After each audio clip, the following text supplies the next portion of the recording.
이번에는 지역 신문으로 이슈와 여론을 알아보는 클릭 전국은 지금입니다. 먼저 매일신문입니다.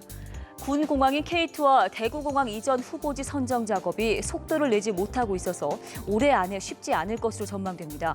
박근혜 대통령이 K2와 대구공항 통합 발표를 한 직후에 정부는 태스크포스를 구성했지만 매주 한 차례씩 열기로 했던 회의는 지난달 14일 1차 회의 이후에 한 차례도 열리지가 않고 있는 실정입니다.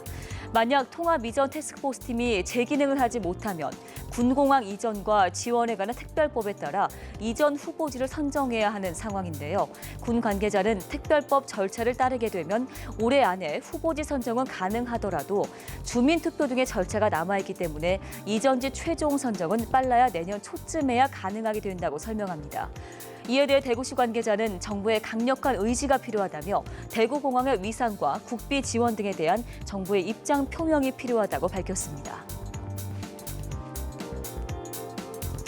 강원일보입니다. 평창 동계올림픽 성공 개최를 위해 강원일보와 한국관광공사 강원지사, 강원대 경영학과가 공동 진행한 강원관광 긴급 점검 결과 도내 주요 관광지와 기차역, 버스터미널, 숙박업소 등이 외국인 관광객을 위한 정보 제공에 소홀한 것으로 나타났습니다. 스마트폰 활용이 보편화됐지만 도내 관광지의 모바일 앱 활용은 절반 수준이었고 숙박시설과 음식점에서도 외국어 자료나 메뉴판이 부족했던 것으로 조사됐습니다. 특히 영어를 제외한 중국어, 일본어 등 외국인 응대 가능 비율이 더욱 낮은 것으로 나타난 반면 시설 청결도와 직원 친절성 부문은 비교적 점수가 높게 나왔습니다.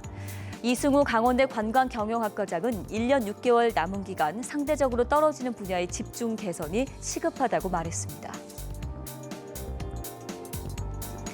전북일보입니다. 정부가 유사 중복되거나 성과가 저조한 국고 보조 사업을 잇따라 폐지하면서 지방자치단체와 민간에 지원됐던 국고 보조금이 줄어드는 것 아니냐는 우려가 나오고 있습니다. 최근 기획재정부가 평가 대상 보조 사업 472개 중 5개를 즉시 폐지하고 나머지 26개는 단계적 폐지를 결정했다는 얘기인데 지역 투자 촉진과 지방 이전 기업 투자비 지원 등 129개 사업 예산도 감축했다는 겁니다.